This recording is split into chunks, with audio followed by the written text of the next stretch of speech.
Now Fiddler. Puts on the step, goes right through, puts on the step again. Oh, go Freddie. That was magnificent stuff.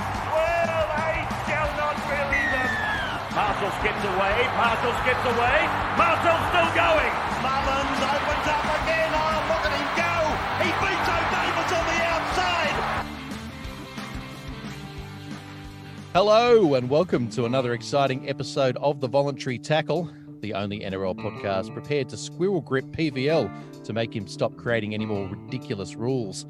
I'm your host, Aimon Brown, and today on the show we'll be discussing all of the late-breaking news in the wonderful world of rugby league. But first, I'm joined in the Sports Best Friends studio by Xander Risotto and Media Watch Mario. Welcome, lads. Good evening. Good to be back, mate. How have you guys spent the last 7 days? Oh, I've spent it mourning. The last 3 days at least. For every injury that the Roosters have copped over the weekend, I've picked a black item of clothing. I'm now covered so head to toe in black. I was accused of blackface. I've actually admired that about you, Xander, in the past. The fact that when you do mourn, you will black up, and it makes the funerals really awkward. But I love your dedication to grief. To be clear, I haven't actually done blackface. I just had to find additional things to wear in black to cover all the injuries, and it looked like I was wearing black makeup, but actually I was just wearing facial covers that were all black. Okay, so you're in a burqa. No, yeah, that's right. It was his wife's black underwear. I was wearing those underneath my pants, mate. I wasn't wearing them on my face. Xander, you say this, but I've got some rather incriminating photos that have you rather blacked up in the late 90s with Justin Trudeau. You went to many of his private parties. So you can deny it if you like, but I've certainly got the evidence. But Mario, we need to know how your week was as well, mate. What have you been up to, apart from probably getting really hard watching Tommy Turbo play? I spend most of my week just hoping for career-ending injuries to certain players from my team, but unfortunately it doesn't happen to the ones I want it to happen to, and we're still stuck with Lachlan Croker being picked at bloody hooker every week. Mate, what would you like in particular? If you could choose an injury from an injury buffet or a smorgasbord of pain, what would you like to happen to Lachlan Croker? I would like him to have Des Hasler's head impaled inside his leg in a way that kills Des, so that then we can replace Des with a competent coach that would actually take our very good lineup of players into the level up to the levels that they should be playing at. I really am trying to work out the impaling of Des on a leg. Is the idea that we amputate the leg first? No, I figure I'm using Des as a spear, and he's I'll somehow sharpen his head enough that he'll go straight through Lachlan Croker's leg, thus ending his career and putting him out of Manly's misery. While also, of course, I figure that can't be good for Des's head or internal organs or anything. It's got to hurt him too, and hopefully he's forced to retire as well. So you're going to take a very dull instrument, Des Hasler, sharpen him up to the point where he could spear one of his own players, and then discard him. Hey, I didn't say it was going to be easy to do, but I think anything worth doing is going to be difficult. Look, I just wanted to get that clear in my head. Sorry. I've enjoyed the fact we've started off with what appears to be an Australian fatwa of very ochre proportions. Godspeed, Des. I hope Mario doesn't kill you. For what it's worth, guys, the last 7 days has been quite eventful for me. I've brought in my first child into the world. I've become a father. This is quite the moment. It's a beautiful baby boy who, for the moment, shall remain nameless. And I'll throw this out there as a bit of an early boast. Just today, I did my first nappy. So far, the wife's been on nappy patrol. I got to say, not that hard. I don't know what everyone's complaining about. It's not that hard until it starts flying out the sides and squirting you in the eyes. And yeah, it gets more interesting. You've just described a Saturday night for Sam Burgess. No, look, I'll tell you one thing I've noticed. One thing that I got from the doctor, the only little deflating thing is he said no sex for 6 weeks. And I have to say, it's pretty tough for this little guy starting out in the world with me already holding a grudge against him. But I hope in time I can patch things up. Do you mean you've actually had sex in the last 6 to 12 weeks? I mean, that's a fair old achievement when your wife's as pregnant as she must have been. Well, mate, you may be aware of this or not. I'm not sure, but I don't think it's a myth. But apparently, having sex in that late stage actually brings on an earlier birth. because it helps to break the waters or stretch the cervix or something. I'm getting very graphic, but so there Yeah, was a little into bit a of that. biology class. I know. We should probably. So far, we've already got a fatwa on Des Hasler. And we've explained where babies come from. Exactly. So we'll probably move on to some rugby league. I also feel like you're probably, just humble bragging about certain dimensions of something downstairs. Oh, look, every episode I put in a not so subtle humble brag, Mario. And if it leaves you with something vivid in the imagination, then I've done my job. I did say we'll get into rugby league, but I do want to touch on one thing very quickly. On the 1st of May, boys, I'm not sure if you're aware of this, it was actually World Naked Gardening Day. And Xander, I want to start with you, mate. How did you celebrate that one? I celebrated it the way everyone should celebrate it. I went out into my garden and stripped naked. Beautiful. And gardened. Is there a particular gardening activity you like to do, Starkers? Well, all of it, mate. I particularly like getting down in the weeds. I just being able to make sure that I'm in as many positions as possible where I'm bent over, so the neighbours can enjoy it in full force with me. That's great. You reckon if a postman came across you at that moment, that's technically sexual assault? I don't think it's technically sexual assault. I think generally it's just, I think it's full-blown sexual assault. But, mate. And I hope that a postman never comes across me. That's what I was getting at. That's right. That's like that famous movie, The Postman Only Comes Twice. For what it's worth, I did trim my pubes like a manicured hedge to celebrate the day, which was difficult because, my wife was giving birth at the time. Because I don't know if you know this, my double degree was into papyri. It sort of brought up a bit of a segue in my mind in terms of cinematic history. Now, when I think of people trimming hedges, there's one movie I think of, and of course it's Edward Scissorhands. I wanted to put it to you, Mario. Do you think that the world of papyri, that occupation exploded in popularity after the release of that film in the early 90s?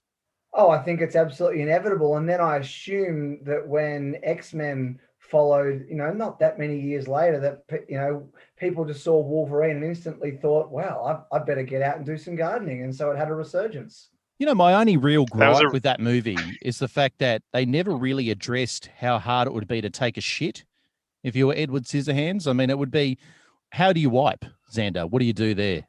A bidet. You get a bidet. That's easy. Yeah, exactly. Good point. Better than shredding your anus. Pretty simple solution. Yeah, well done. Mind you, I think there are probably more challenging activities. Taking a shit, yeah, sure. Taking a piss, a bit harder. How about wanking? You'd only do it once, Mario, wouldn't you? I mean, it depends what you're into. If it's a David Carradine kind of wank, then you probably really enjoy it. All right, guys. Well, rugby league, we did promise we sort of mentioned some rugby league on the voluntary tackle today, so we should get into it. Joe Tarpany from the Raiders. Now, we've had a little bit of this year, but his wife, Kirsten, has come out with an almighty spray against Ricky Stewart. I'm not sure if you guys are across this story or not.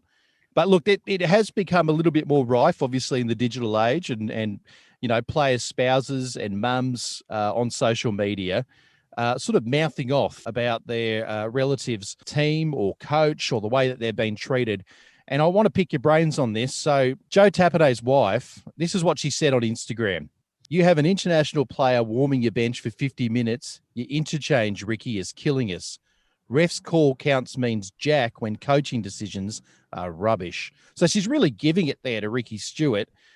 First question, Xander. Should this be something that all players are aware of? Tell your relatives to stay the fuck off social media and not bag anyone, because I tell you what, it would make training the next day very, very awkward, wouldn't it? Yeah, I mean, I did see this and I thought, I wonder if she consulted with him. Maybe it's just gotten to that point where he's gotten the shits and she's just thought, fuck it, she'll create some pressure. But yeah, I think it would be uncomfortable. But maybe it was calculated. Maybe he said, well, I can't do it, but honey, if you did it, I've got plausible deniability. I just have my wife's just looking out for me or something. Well, Mario, you love a good social media rant, but do you enjoy it as much when it's the wife of Joe Tappanay? No, I mean, it was, although as an outsider, I found it very entertaining. I don't mind seeing the Canberra Raiders imploding the way they very clearly are with half the players wanting to fuck off back to England and go to wherever they want. I mean, they can all go play for the Bulldogs. I don't care. You know, they can enjoy the bottom four while Manly can, you know, take their spot in the top 8. Obviously, you know, this is a social media story, but beneath the surface of it, there is sort of murmurs that Ricky Stewart has sort of lost the dressing room. There's a few players there that do appear to be pretty unhappy. You've just alluded to one already, Mario, in George Williams, who's using the term or using the excuse, I'm homesick, to get out of there. But he's not the only one. It's not looking good at the moment, but I mean, I think we should actually address the content of her tweet, saying that oh, you've got an international player just wasted on the bench. He's an international player with massive air quotes around that expression. He's a decent player. He's not very good this year, frankly. I don't know how well he's adapted to the new rules and everything. And, you know, I think he's playing about as much as he deserves. Everyone was talking at the start of the season about how Canberra had this most amazing forward pack and depth for days, and how, what's his name? Ryan James wasn't even going to make the bench once they had their full team. And I remember hearing that thinking, they're all deluded. They've got this bloody crying redhead and they think he's ahead of Ryan James. Fuck off. Like, yeah. It's turned out that, Canberra's players aren't that great. I mean, granted, Hodgson was a bit of a handbrake on their go forward, but, you know, it doesn't matter who you've got there if the pack aren't good enough. And Tom Starling, I reckon, is an improvement, but I don't think he's enough of an improvement to fix what's going on there at the moment. Do you think that there are some players actually just struggling for form there, as opposed to Ricky losing the dressing room? Like, you know, guys like Josh Papali'i, right? I mean, he's been dominant for the last 3 or 4 years, and yet he's been dropped to the bench, clearly either in terms of out of form or out of favour with the coach. I'm not sure. Jack Whiten, certainly not in the form he was last year. And you could probably make the argument for about 3 or 4 other players who were playing really well at the back end of last year, who have seemed to have dropped off the face of the earth. What's your read on all of that? There's definitely a bit of a form slump, but it's such a consistent trend across the side that you do wonder if there are broader problems. You know, like the way they've been dipping in the back end of games. I mean, granted, the kind of rot started in that game against the Warriors, where, you know, like they were basically down to one person on the bench after 15 minutes or something. But still, you know, they were leading that game with 20 points and just lost. And they allowed that one, I suppose, kind of freak occurrence to become a habit when they weren't under the same sort of pressure from the bench. And Papali'i, you know, it's been a little concerning the way that's developed, because it's kind of gone from, you know, he just needs a rest this week, and, you know, putting him down, you know, for another week, to then, actually, he just needs some time to freshen up and get his head out of football. So, I mean, it's kind of hard to see what's going on. You know, the whole side is struggling, and one of your best forwards isn't interested in playing right now. I mean, we don't know what's going on, but, you know, he's so disinterested he doesn't want to play, and the rest of the team just kind of just seem to fade at the back end of games in the sort of Canberra faders style of a few years back. Yeah, it's interesting, right? Because obviously when Bateman left, that left a giant hole, and he claimed it was for homesickness. But I guess in the context of what we're seeing this year, I'm just wondering if there's actually something that's going on that's a little bit deeper there. Because that's the second player sort of citing homesickness, and the form slump of just too many key players for me sort of signals a bit of a red flag that there might be something deeper going on. Danny Wildler was saying the other day that Ricky Stewart told him he was prepared to get on the bad side of players to get the performance back up. So maybe this is a calculated risk. Maybe he's deliberately getting some noses out of joint because he thinks they're too comfortable. I mean, this is a team that's sitting outside of the 8 at the moment. I mean, to me, they were a shoo-in for the top 4, but they're so off that pace at the moment. They're actually legitimately in danger of not playing finals footy. I had them as contenders again this year. I think a lot of people did. And, yeah, there's definitely a lack of desire there. I mean, you know, the teams that are, I think, really vying for those top spots have been fighting tooth and nail, like right to the end of games. Like you definitely see it with the Storm. Panthers, absolutely. Like when they played each other, you know, the 79th minute, they were falling over each other to stop tries. Whereas some of the tries you've seen the Raiders let in, like, you know, the back end of games, it was a bit like watching that Titans Broncos game where whenever they got within 20 meters of each other, they all just backpedaled and it was a guaranteed try. Yeah. You know, Jared Croker, is this the end for him? He seems to be someone that I know he's battled some injuries, but he hasn't come up to the line of anywhere where he was 2 or 3 years ago. Can you see this being the end of the line for him? Was he anywhere 2 or 3 years ago? I have never, ever rated Jared Croker for 1 minute of his career. Not at all.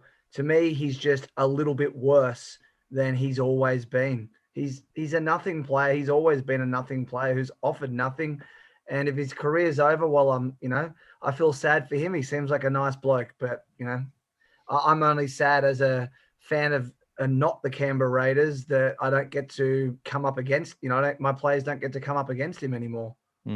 He always struggled positionally in defence, particularly on the goal line. He was one of those guys that would commit the crime of sliding right on their goal line and tackling the guy, and they just fall over the line because he's not a big body, right? Like, he's someone that needs to actually come up and in, and he sort of is guilty of backing off a little bit. Could he actually get his career back on track if he was to discard the white headgear? Is that the thing that's holding him back? I think the only thing that's going to save him now would be joining the Melbourne Storm, and they're not dumb enough to take him. You say he's bad, right? But is that even in light of all of his point-scoring records? I mean, this guy could potentially, if he was to fill out a career, say, the similar duration to Cameron Smith, he would definitely be the top point-scoring person of all time. Is it a harsh critique to say that he's shit if he's up there as number one?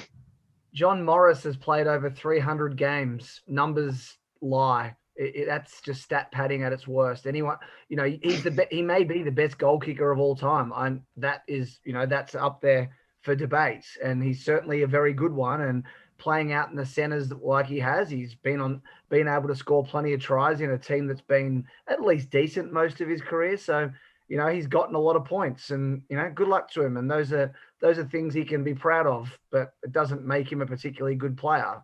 The only people who've ever called for him to play Origin has been Canberra fans. No one else has. And Laurie Daly at one point, I believe. But Xander, is that fair to call it stat padding when you're on a trajectory to become the comp's leading point scorer of all time?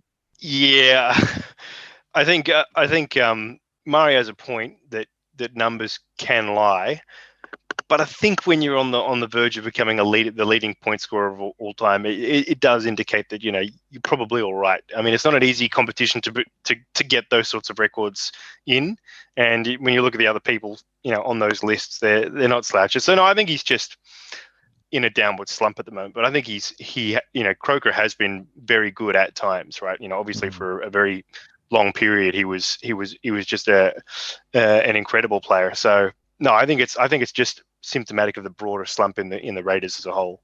Yeah, fair enough. Look, we will move on to the Mr. Nathan Ross. Now, I don't know if anyone saw this article or even the podcast during the week, but Nathan Ross, former Newcastle winger, obviously had some rather disparaging things to say about the club, particularly their chief medical officer, Tony Ayoub, and Nathan Brown, the former coach. Now, I believe it was on Barry Toohey's News podcast. But basically, gents, Nathan Ross claimed that he was forced to train so hard that his genitals went numb. Now, that happened to me once, but that's because the ring wouldn't come off and the whole area had to be drained. But you do expect a lot from rugby league players. You want them to push through the pain barrier, obviously, and play tough. But playing through literal numb nuts sounds like a bridge too far to be. What do you guys think? I got to say, I mean, it's not like he's playing through a pain barrier there, right? I mean, he can't feel it. Surely that makes it easier.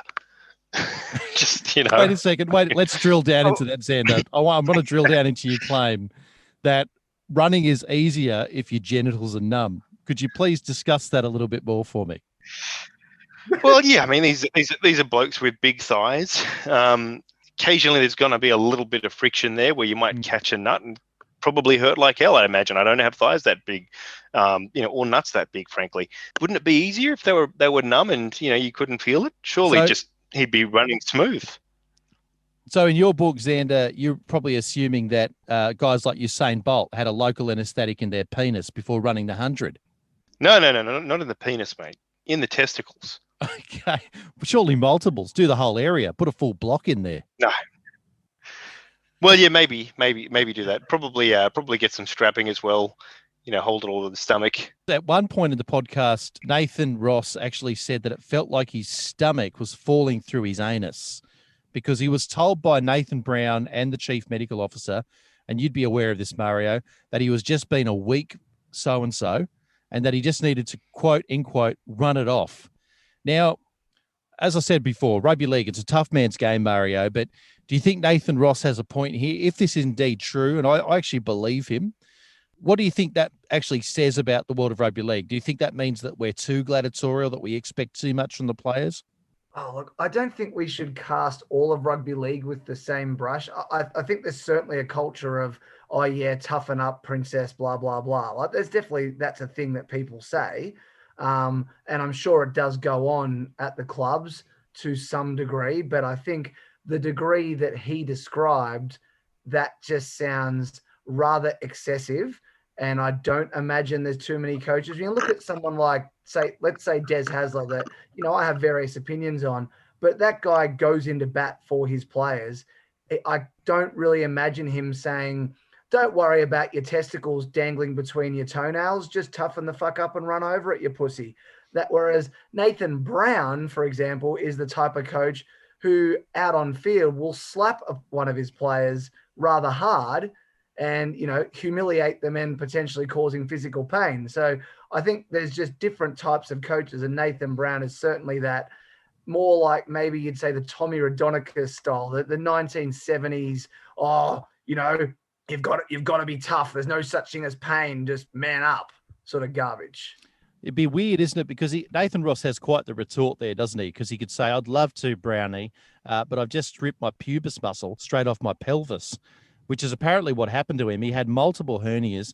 He tore his left and right groin, and yet he was told by Brownie that he was just being a weak cunt. Now, does that actually have some repercussions for him in the modern game? Because Nathan Brown has landed another gig. I know we're all shocked when it happened. The Warriors actually aren't going too badly over there, but he certainly wasn't a candidate that any of us were putting forward as the person to lead the New Zealand Warriors into their next successful chapter. Does that say a bit about him? I mean, as you said, I know he slapped a bunch of people for St. George Illawarra. He had some moderate success in England. But I kind of feel like, especially where the game is in 2021 with player safety, that kind of stuff is behind us. It's in the rear vision mirror. And I don't think it's going to get the best performance out of their players. So much of this comp is so clearly run by dinosaurs. The sort of people like the Gus Goulds of the world, like the Peter Volandises of the world, who think that, oh, look, we've got a $500 million online presence. Let's basically hand that to Channel 9 for free. The sort of people who think, oh, no, let's go back to suburban grounds so that we can get the crowds up, as if crowds matter even the slightest bit in rugby league when it's such a high rating sport. All the money comes from TV. Money from crowds is sweet fuck all in the grand scheme of things. So they should not be at all caring about how many people are at the game. But that's the sort of people that are running it. That it's all about, oh, let's take it back to the 80s. We've got to be tougher. We've got to be tired. We've got to, everything they do is about bringing the game back to when it was great, even though it was great already, and it wasn't so great in the 80s when there was 12 people turning up to games. Make the NRL great again, Xander. Do you agree with Mario there about crowds? It's something viscerally.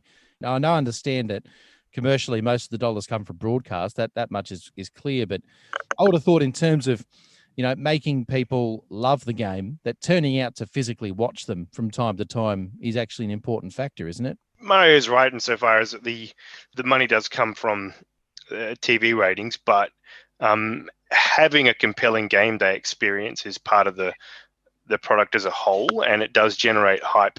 As you say, it also helps with your junior pathways as well. If you're able to develop an experience that particularly young kids can go to and become enamored of the next generation of superstars, being there in person just makes such a big difference. And the other thing I'd also add is that there's actually research to show that a good stadium crowd has a positive impact.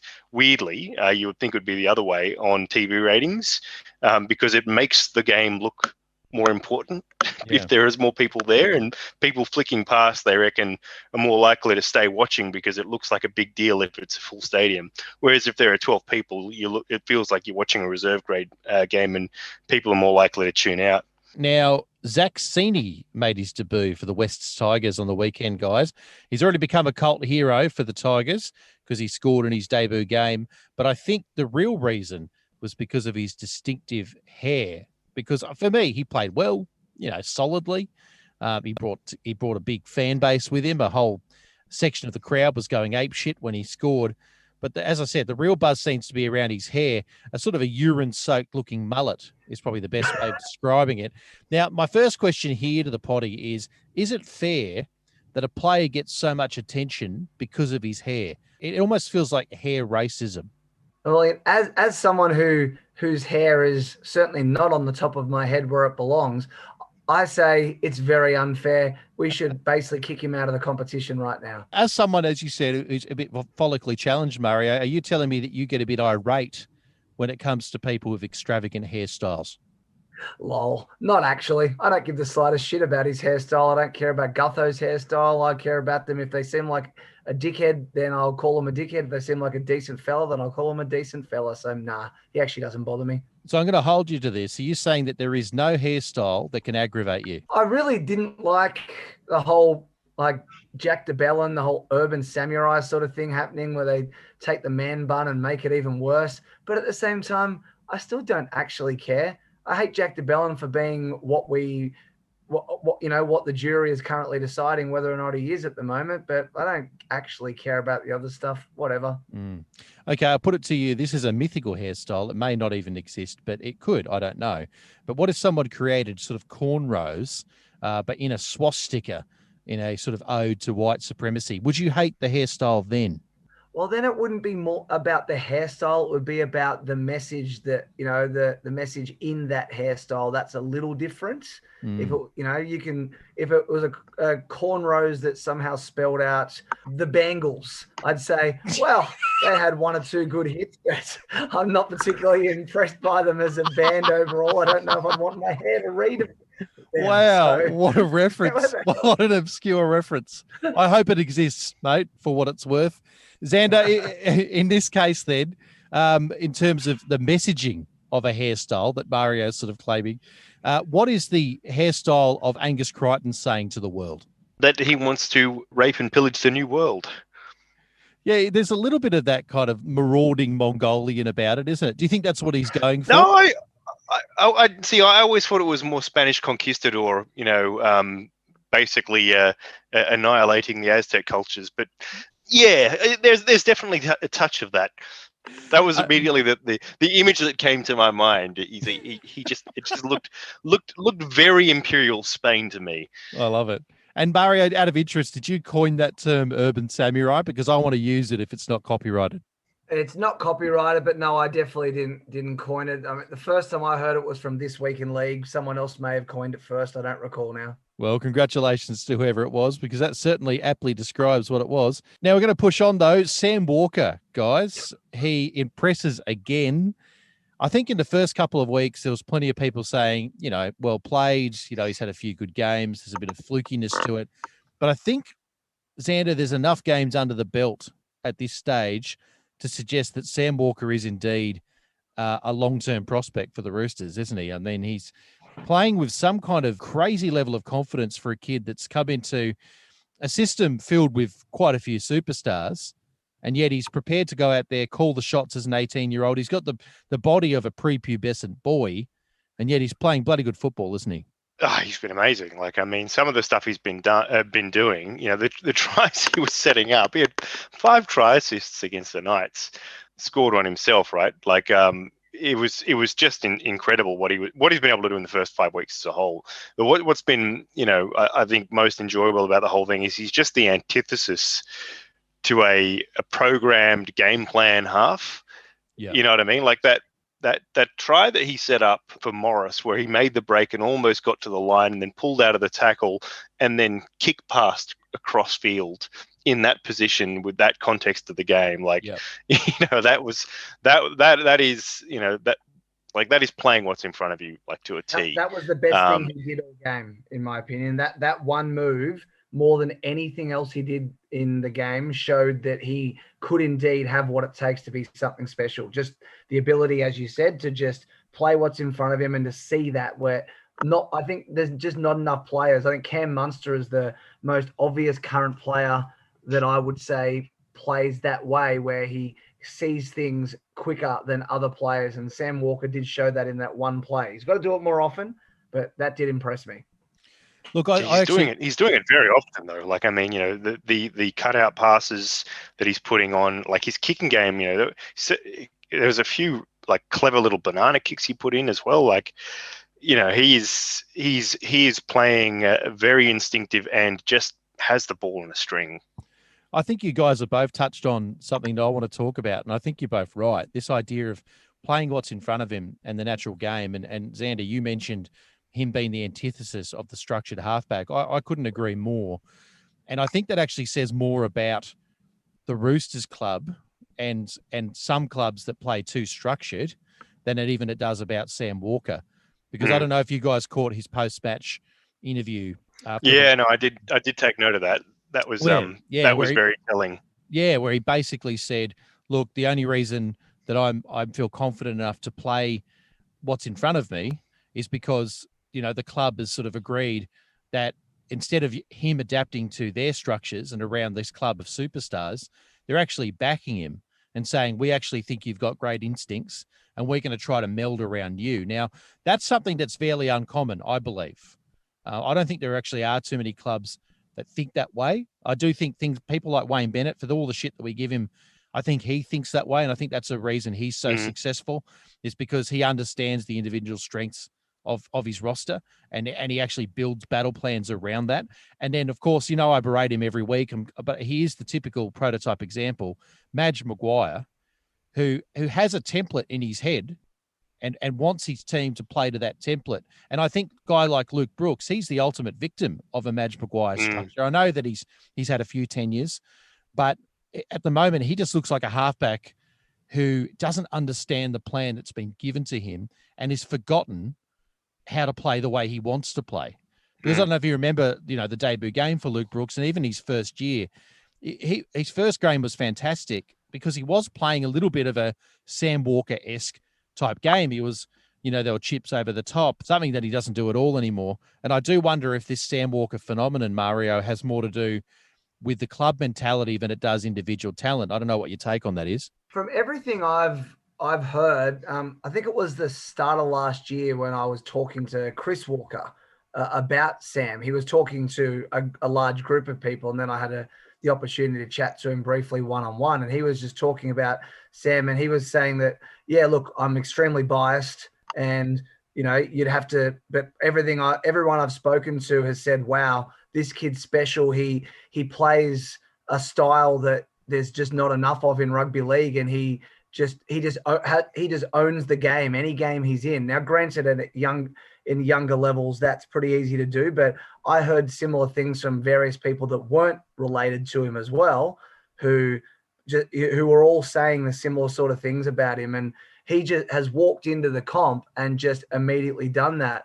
And as you've said, there's not the whole point of structures, in my opinion. Structures should be for the forwards. Structures should be for, you know, for certain plays. You know, you 80% of your game or 90% of your game even should be about your structure, and getting those structures right put you in the position to play without those structures when the time comes. And I think the good coaches, the Bellamys and the Robbos and the Bennetts understand that. And that's why watching a Bellamy coach team in the last few years has been so exciting, even when you hate them as much as I do, or watching a Robbo coach team, that they're always interesting to watch. You never know what's about to happen because, yeah, they've got the structures, but their structures are slick. Their structures aren't just one-out garbage like the Bulldogs and the Sharks and I hate to admit Manly have often been playing. Their structures have got people moving in every direction, but every one of those players knows what every other one of those players is doing, and the other team doesn't.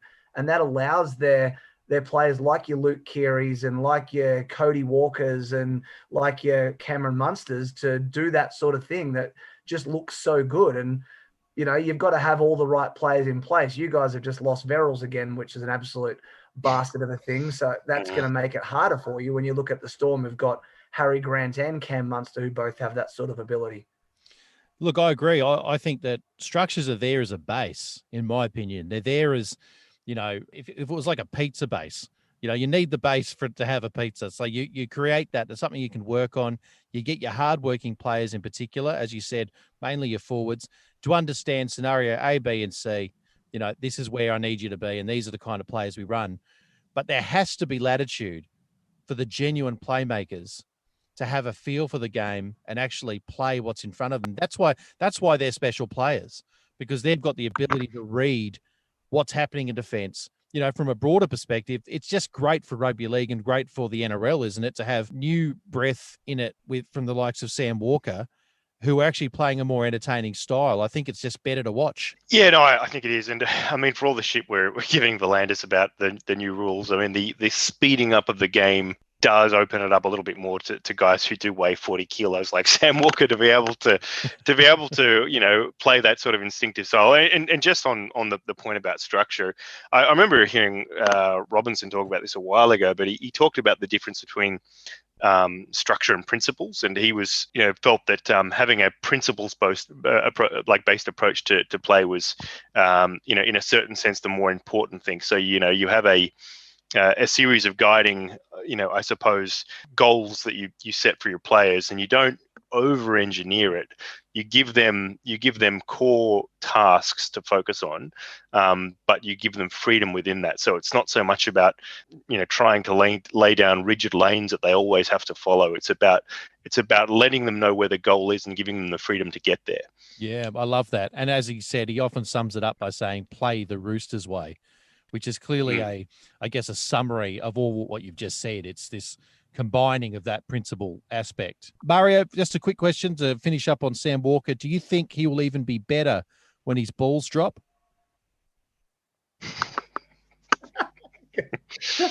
I don't know what I can say to that one. So in that case, we'll move on. Only until they're numb, right? Apparently so. Don't let Brownie near him, that's for sure.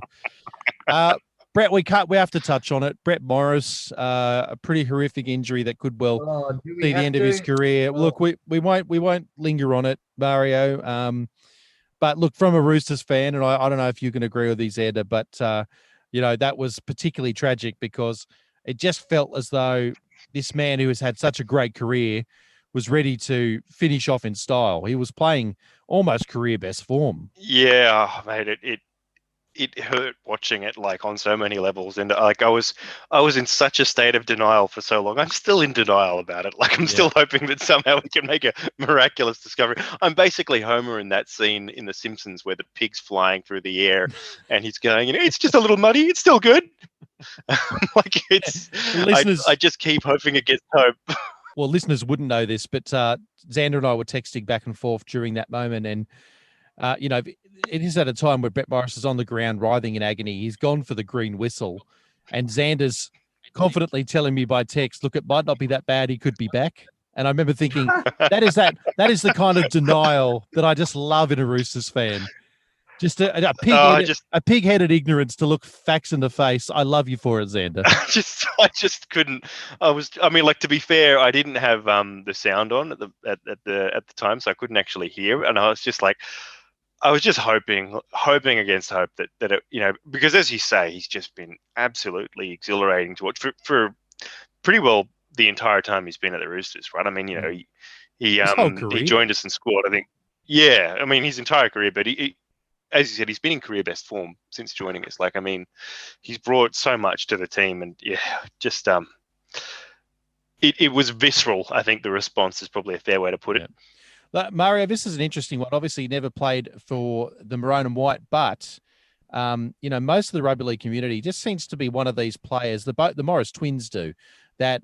Most of the rugby league community seem to enjoy and like and respect. That's a rare commodity, right? Because, you know, it's a very tribal game and we tend to hate anyone that hasn't played for our club. Now, you may not like him, and I don't know your opinion on it, but I want to firstly ask you your thoughts on the injury, and also in terms of rating wingers, in terms of being the best of all time in the time you've watched the game, where is Brett Morris in there for you? Number one. Really? Okay, that was quick. Yep, So is that I was trying to name. I mean, Manly have not had a whole bunch of good wingers in the time I've watched them. I was going through trying to name my all-time favorite Manly 17 the other day for something, and was Andrew Frew in there? No, he didn't quite make it. What about Brett Torrens? Do you mean Albert Torrens? Yeah, Albert Torrens. He wasn't that bad. He was all right, Albert Torrens. I didn't mind him. But anyway, the point was we haven't had a whole lot of great wingers. And then I thought about it. Wingers for a long time, I think maybe back before our time, they got a bit more. I just don't think there's been that many wingers that have stood out, that have been that amazing. You look at someone like Alex Johnson. He's one of the best wingers in the game, and he's certainly the only chance we've got now of beating Ken Irvine's record, because I thought Brett Morris might have gotten there first. But I mean, Brett, as you say, he was probably in career best form. He wasn't just doing the Darius Boyd style tries. He was creating them himself and then passing back on the inside for other people of stuff he'd done. He was turning all your half chances into absolute gimme tries. He was absolutely amazing.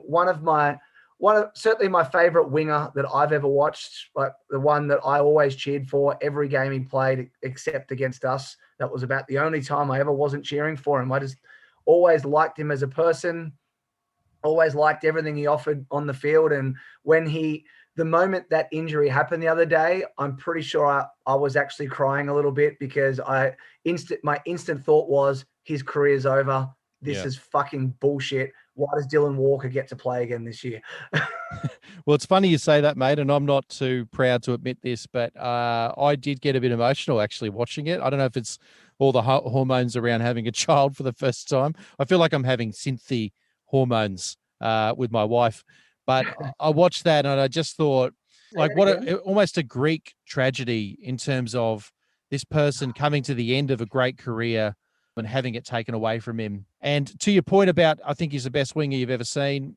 I mean, I think that there might have been, or there is, more naturally talented wingers than someone like Brett Morris. I think of a guy like Josh Adokar, for example, who is just an out-and-out athlete and has all the flick passes and is all those kind of things. But I just think for sheer effectiveness and tenaciousness, Brett Morris is the best for me as well. It's a fair point that you make in terms of, players who are more physically gifted. Like, I mean, people talk about the way Wendell Saylor and Lottie Takiri changed the way wingers played, but, a lot of that was about power and, the way that the roles of wingers have become almost like a second set of forwards.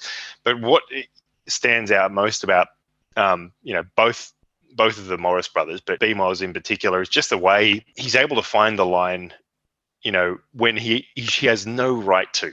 Like, he's a player that manages to score tries that, bigger, stronger, more talented players still might not find a way to. But he just had that incredible knack of either finding the line himself or making sure somebody else did. Wendell could find a white line. Wendell certainly could. And I guess Wendell's got to be in the conversation as well for best wingers of all time, though. Yeah, but he left the comp. Yeah, just in terms of. Yeah, and he came when he came back. He wasn't, quite as effective. Right? I mean, he was good, but yeah. He did. I always thought him and. Sorry to cut you off, Xander. I did feel like Wendell was one of these guys that did revolutionise the position, though. I mean, maybe the second coming of Eric Roth Senior, but just the giant body who's effectively a front row forward frame, but just running like a freight train. Before that, it wasn't quite the mode, but now every club sort of tried to seek that kind of body. But we talk about Brett Morris. He's not exactly that, is he? But he's just so passionate, and he never gives a dud effort. Yeah, no, and incredibly acrobatic for a guy with his frame. Like, yeah, I mean, some of the freakish tries that he scored, being able, like, the positions he put his body into, they're not like, they don't look like guys who have any right to be able to do the kinds of things that they do. But, they will, like, they put in efforts where they fly over the the side of the goalpost and just have one arm out there, just making the over the try line in just a millimeter inside the touch line, that sort of stuff. Like when they changed the rules around the corner post, like they were a couple of the best proponents at it really early. Xander, do you think that in honor of Brett, that his brother Josh should lose the beer belly and sort of try to honor him that way? No, I think it looks good on him, mate. You know, he wears it well, doesn't he? He really, and he can be enough. He can be enough Morris for the two of them. He certainly is. There have been games where I feel like he may have swallowed Brett. That's how many kgs he's put on. But Godspeed, Brett Morris. I do hope one day you return to the game. And for what it's worth, I loved watching you play, mate. And you're one of the reasons I watch rugby league. So I think in honor of we haven't Brett given up Morris, hope. He's still coming back, mate. I'm telling you. In honor of Brett Morris, all Roosters players this weekend should tuck their necks down so that they look like they have no necks. That would be the right way to honor Brett Morris. Well, I've been working on that for years, just with my natural fatty diet. So, but I will do it. So I'll do extra strength this weekend. So does this mean when DCE retires that the whole of Manly, assuming he's still there, we'll all have to get like neck extensions? Get like those rings that you see in certain tribes in Africa. I think it's only fair, and we should definitely invite Jordan Silk to come and play one game for our team. And people wouldn't even realise that it wasn't DCE playing. Has anyone ever seen DCE Jordan Silk in the same place at the same time? They could be the same person. I think it's likely. So do I. Anyway, on that sort of obscure 2020 Big Bash notes, let's talk about some proposed ideas, guys, now for the competition in terms of its structure. Now, I'm not across any of this, so I'm going to be completely forthright that, my wife giving birth to my first child has certainly occupied a fair bit of my mental space. So I'm going to be sort of relying on you guys a little bit heavily here. But from what I understand, there's been a few conference system style ideas put forward in the last week, as well as a promotion relegation model. I might start with you, Xander. Can you explain to the listeners how the new proposed conference system might work?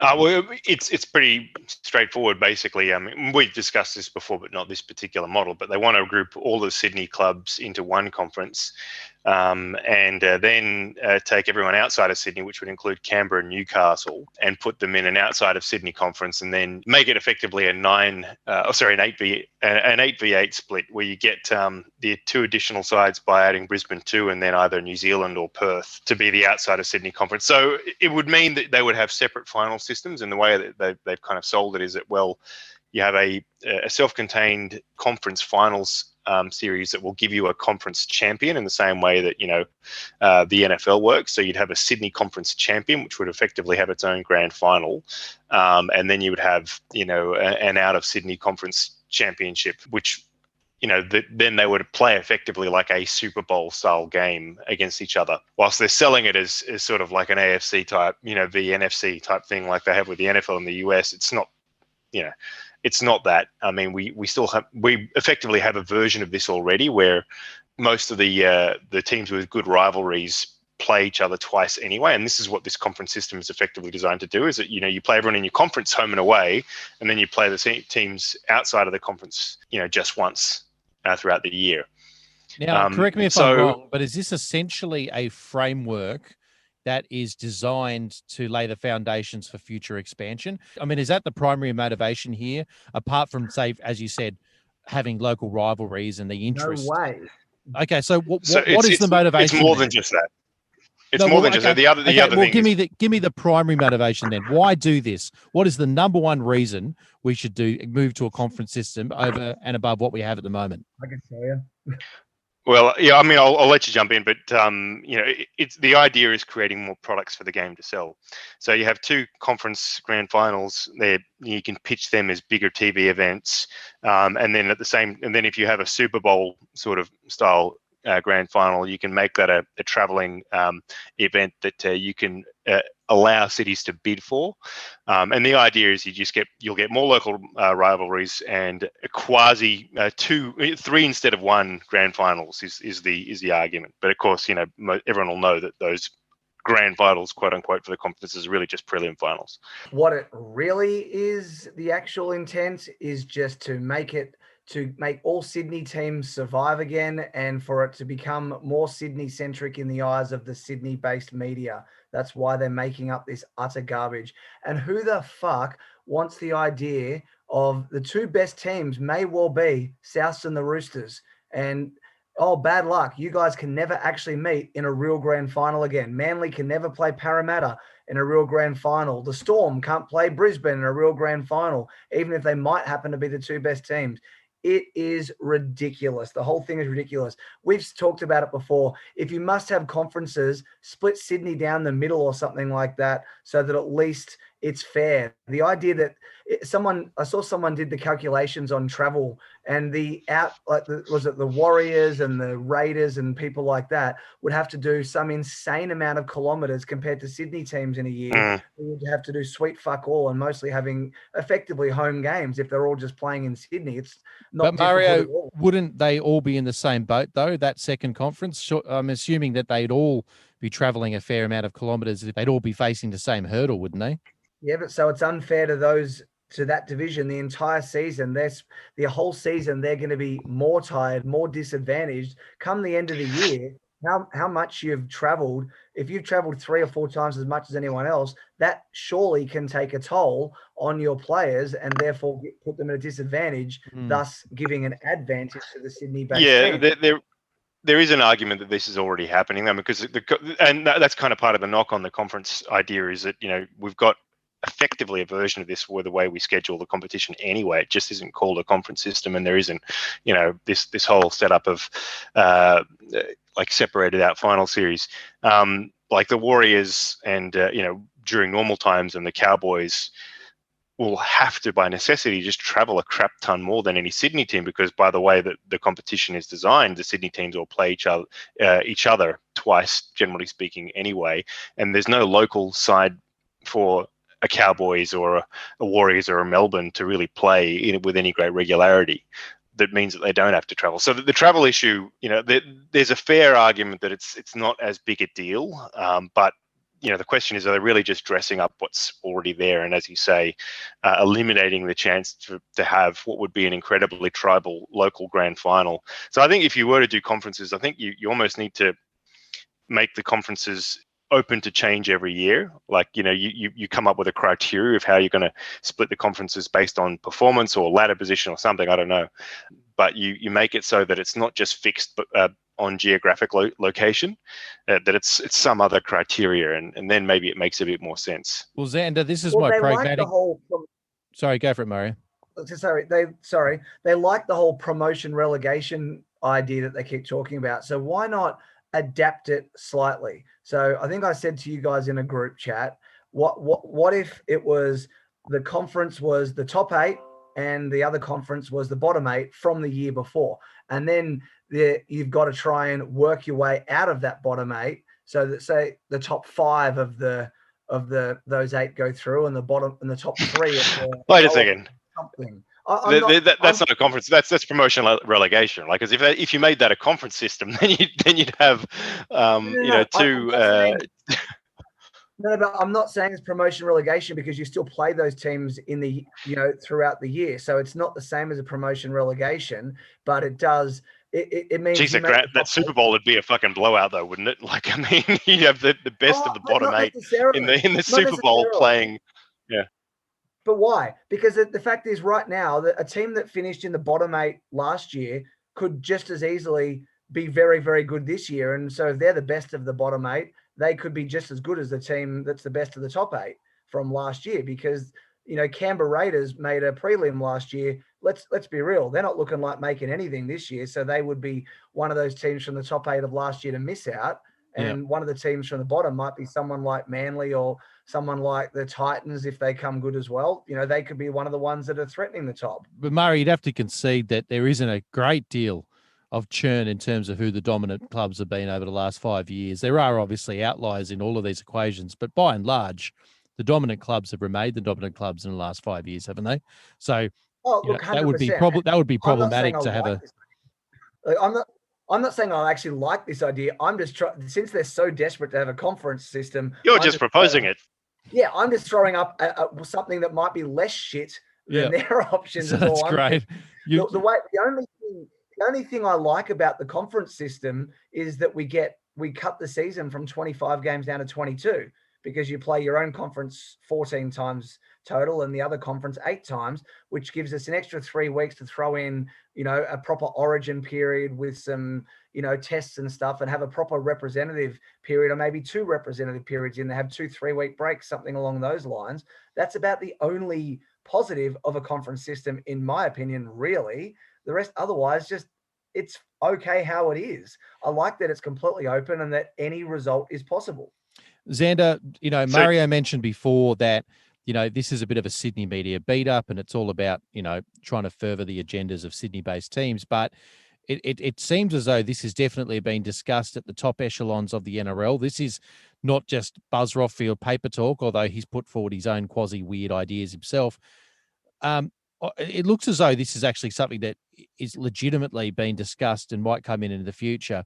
And my pragmatic brain just comes back to this. I want to know, if we're going to do something like this, what are some benefits? I still haven't heard anything particularly compelling. For example, you mentioned that, if it was a type of Super Bowl situation, you can shop that around and people could bid for it, which sounds great in theory. But of course, my brain thinks, well, what's the difference between that and a grand final? Why can't we shop around our GF at the moment?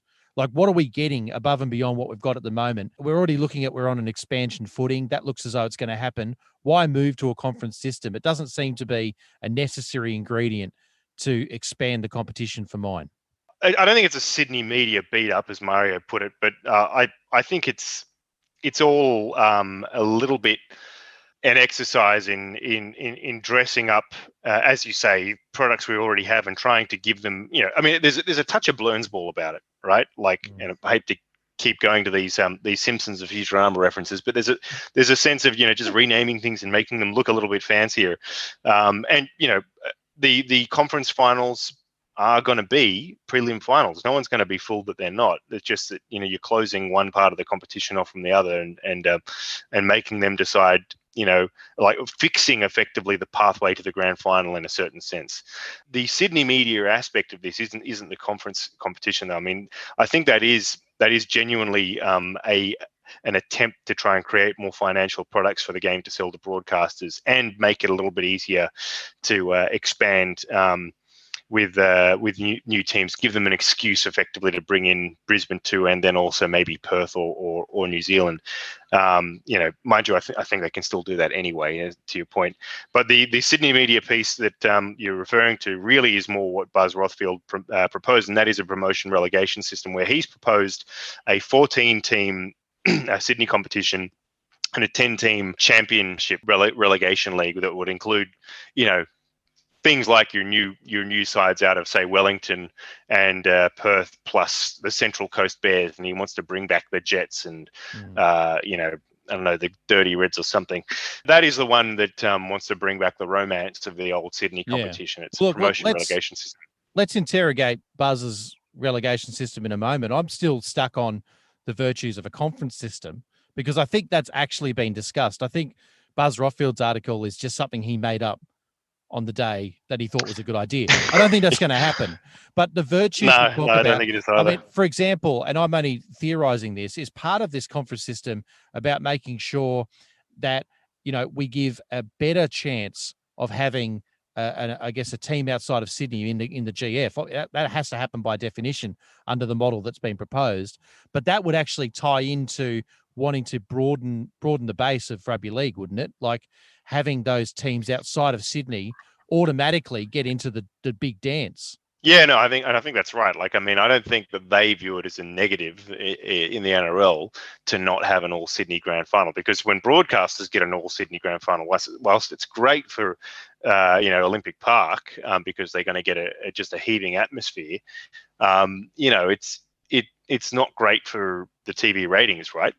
You just don't have the same level of interest say as if you were to have, Brisbane playing. I don't know, if the Broncos play Canberra, it's probably going to be a little bit more interesting to a lot of people because everyone in Sydney is still going to watch it, right? But it's hard to get people in other parts of the country to care so much if it's just all Sydney. Yep.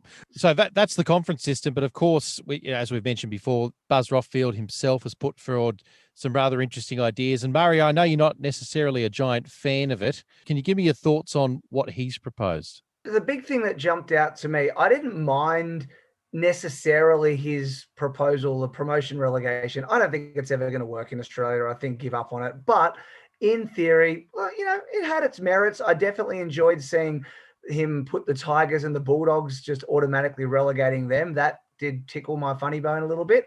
But the bit that really got me was him putting forward a team called New South Wales Country. Now, I live in New South Wales Country, so people in the cities don't seem to understand it's a pretty big place and it's kind of spread out. The idea that some kid who lives in Tweed Heads wants to go play for New South Wales Country if they're based in what? Wagga Wagga? Why the fuck do you want to leave a country area to go somewhere worse? You don't. You want to... Now, Mario, I don't want to cut you off here, but are you telling me that the idea first floated by the Australian Rugby Championship isn't a smart one? Shockingly, I apologize if I've offended anyone with this outlandish statement of mine. Like the idea, so where would a New South Wales Country team be based? Would it have multiple bases? Because none of these places have big enough stadiums. Yeah, I think that's what Buzz is thinking. I think he's thinking multiple bases and play games throughout the year, home games, across a number of big regional hubs. Okay, well, so Scully Park in Tamworth, let's say, it's a pretty big regional hub, 50,000 population of Tamworth. So let's say it's one of the bases. That stadium holds 10, 12,000 people. They're talking about being desperate to get crowd numbers up. Then where are they getting crowds of 30,000 people if there's only a 10,000 stadium? And who's watching the second division in the first place? I do acknowledge that a New South Wales Country team over time might be reasonably well followed. Everyone who lives in the country would have it as their second team, but no one's having it as their first team. And what happens if they win the comp? Are we going to have an NRL team called New South Wales Country that no one really goes for because it doesn't represent anything really? I live in New South Wales Country. I don't feel like I am one with people from Wagga Wagga or Albury or Mudgee. I think, cool, those are places, but they don't mean anything to me. My region where I live has meaning to me. So if there's a New England... Could I just say, if this idea does get up, can the tagline for the bid be, cool, those are places? That's what it is, eh? Because who's going to give a fuck? A kid's going to grow up dreaming of playing for New South Wales Country, and what's their recruitment strategy? Are they, if they're in the NRL or even if they're in the second division, are they just like any other team and they're trying to sign the Ash Taylors of the world who've been rejected?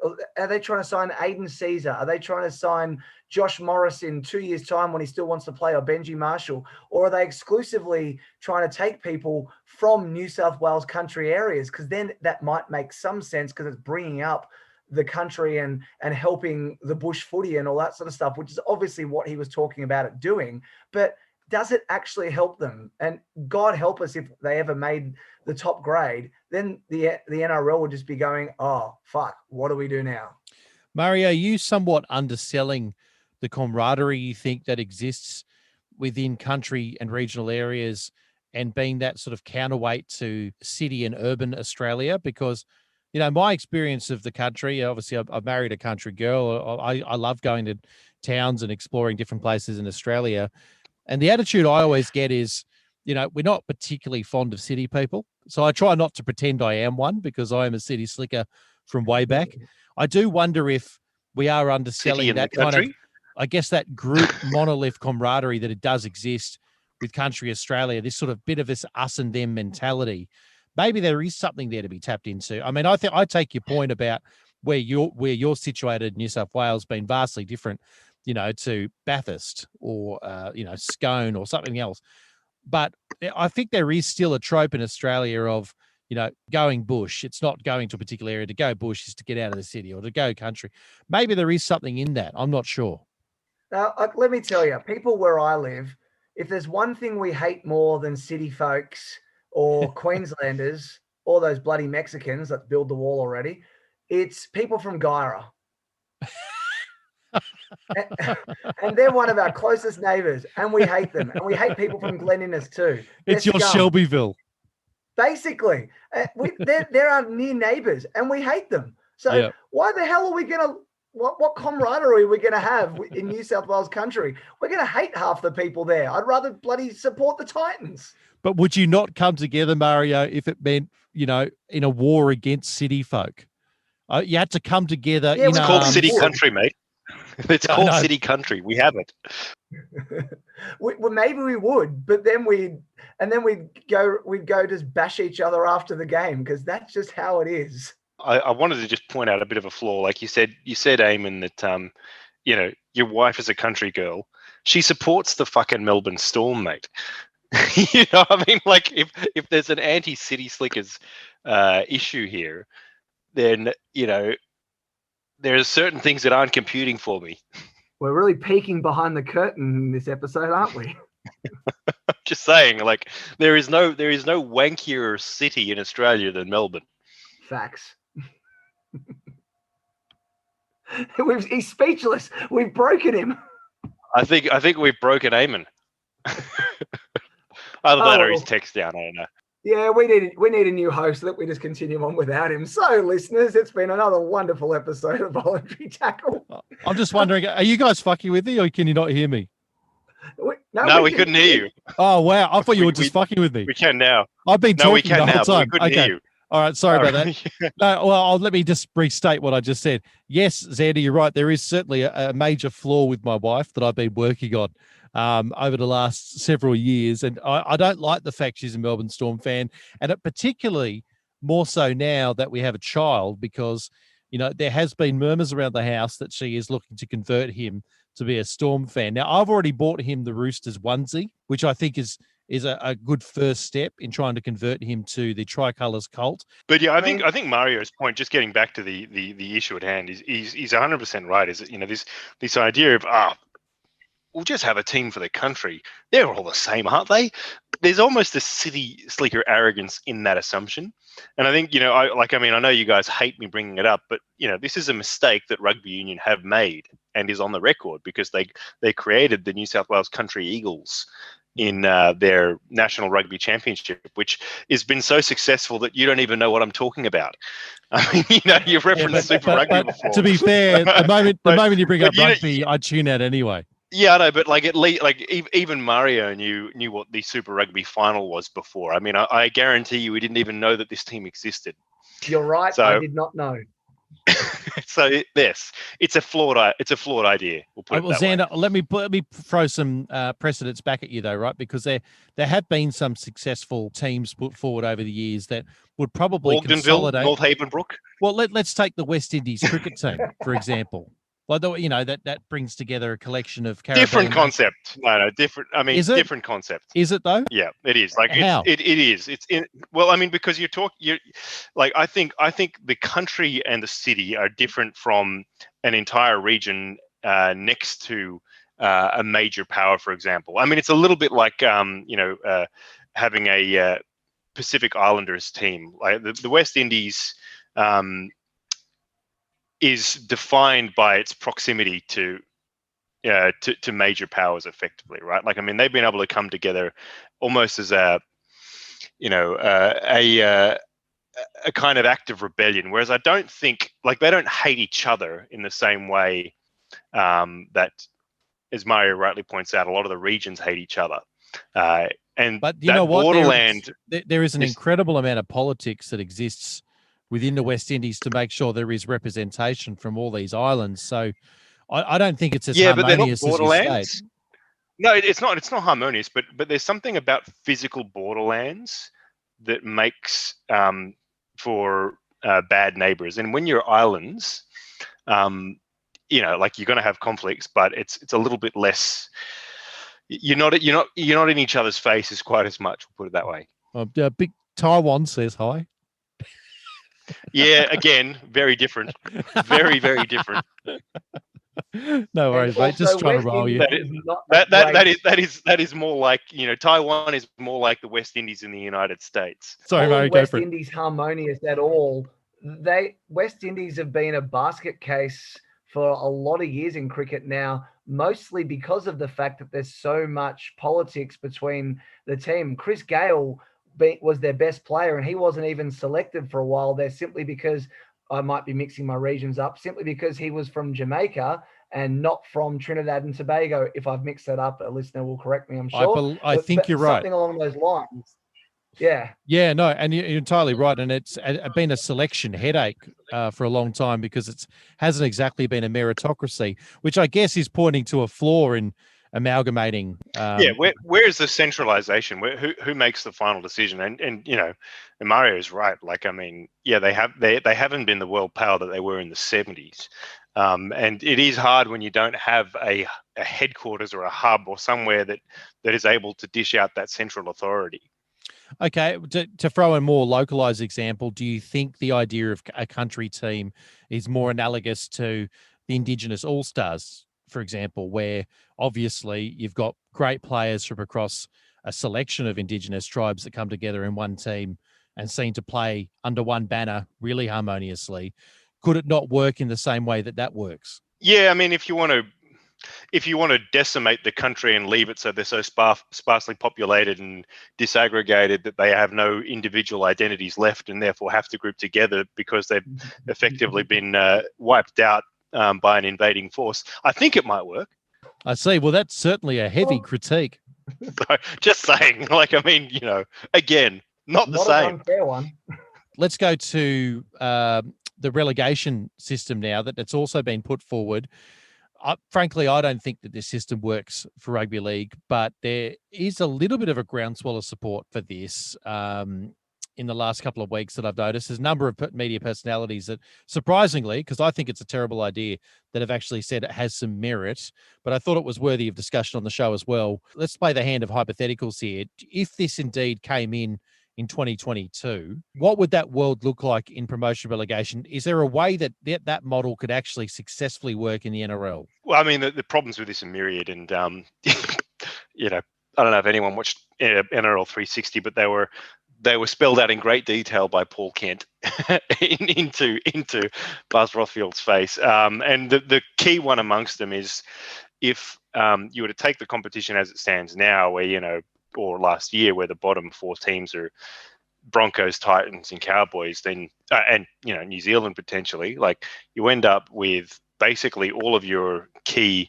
outside of Sydney markets, apart from Melbourne, in a lower conference. So you need to build something in that says that the top league has some level of representation in strategic markets that you need to keep represented in the top league. And if you have that, then what is the point of a promotion relegation system? And that was such a good suggestion that Super League had back in 1996, which was exactly that. They said, "Oh, we'll have a system of promotion and relegation, and we'll invite the ARL in, but only ARL teams are eligible for being relegated, not Super League teams." I mean, it's so dumb, it's just astounding. But yes, could you imagine the Brisbane Broncos, which clearly are the most important team in rugby league, along with probably Penrith and Parramatta in terms of supporter bases and money they bring in, et cetera, et cetera. It would just never work. Just Brisbane Broncos being relegated, rugby league, the ratings would just go through the floor, unfortunately. Attendances would go through the floor, and the money, more importantly, would go through the floor. So what you're saying, Mario, is that Brisbane could get relegated. You're starting to sell me on the idea, if I'm going to be honest. The idea of Queensland being seeded out of the competition and made some kind of quasi second grade comp.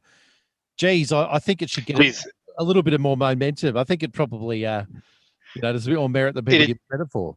It'd be embarrassing at Origin time though, when the Queenslanders, despite having all of their teams in the lower league, still managed to fucking beat New South Wales somehow. Well, didn't that happen last year? But you know what really matters? You know what Yes, it did. And 95 as well. You know what really matters though is that Manly have never come last, so we would never get relegated. So I'm good with this plan. Let's bring on promotion relegation. I think there was a big fly in the ointment here is, let's suggest the model is only one team as opposed to the top 12, and one team gets relegated and one comes in.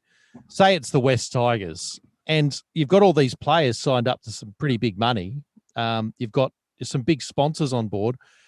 What does the picture look like? I'm genuinely confused. So I don't even know if this is I'm asking for myself here.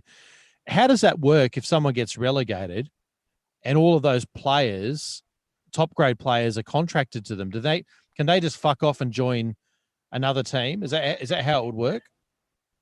Well, that's what's kind of tricky, right? Is that the model that Rothfield put forward had a top tier competition cap of 10 million and a lower tier one of 4 million. So it would have to be like in English football. It would have to be loans and just transfers. Just basically say, here, who's going to buy this contract and take it, because we're not. And obviously with a 4 million cap, you can still keep a few good players in theory, but are those good players going to want to play in that competition? So how do you actually effectively spend your 4 million cap? Because the good players aren't wanting to play for you. So you're suddenly, you're going to pay $600,000 a year for Sam Williams to be your halfback. Yeah, I think you're probably right. That may be how it would have to work, which, I don't know, that just makes it even murkier for me. It just cements it as a bad idea. Look, I'm going to pitch my own idea to you guys, and I think I may have mentioned this on a show last year, but can we just do the promotion lucky dip model, where essentially a new team is added from the 65,000 towns around Australia, but it's pulled out like lotto balls. So you don't know who it's going to be. And, every year, Peter V'landys could pull out a lotto ball and he'll say, the next team in the competition is Yorkie's Knob. And we all have to support Yorkie's Knob being in the competition, even though the population is about 212. And I certainly hope the team doesn't go numb like Nathan Ross's balls. But do you think that might have some legs?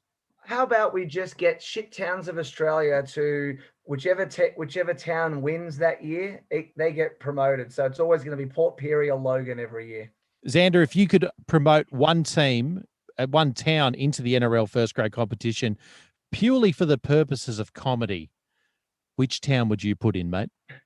I mean, I think I would promote Wagga Wagga just because I like saying it. Wagga Wagga Weasels, they would have to be. So, And of course, Mario's town hates Wagga Wagga because they hate every other town in the state. I didn't realize the rivalry was so rife and so poisonous and so toxic. But I'm glad we've all learned here. We've all learned something here today on the show, which is what TVT is about. Look, that probably does come to the end of the show. For anyone that is listening, if I sound like I'm exceptionally loud or coming in, my audio is a bit strange, that's because I am recording from my vehicle tonight. I am parked on a rainy night about 1 kilometre from my house. And so I actually can't hear myself for some reason. So I might have been screaming the whole episode. So I apologise about that and any associated audio problems. But look, let's just leave the show with this. Until next time, just do what Xander Risotto would do and trim his pubic hair like a neat privy hedge every Thursday night. See you next time.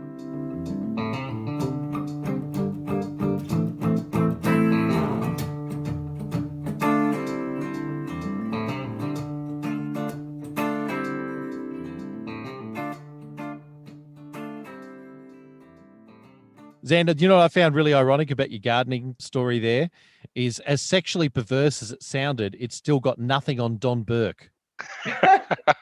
or frankly, who was it?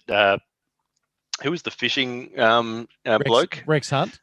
Rex Hunt. Yeah. That was always a little bit disturbing. Yeah, because he used to kiss the fish and throw it back, but then you saw the director's cut. He used to actually try to fuck the fish too.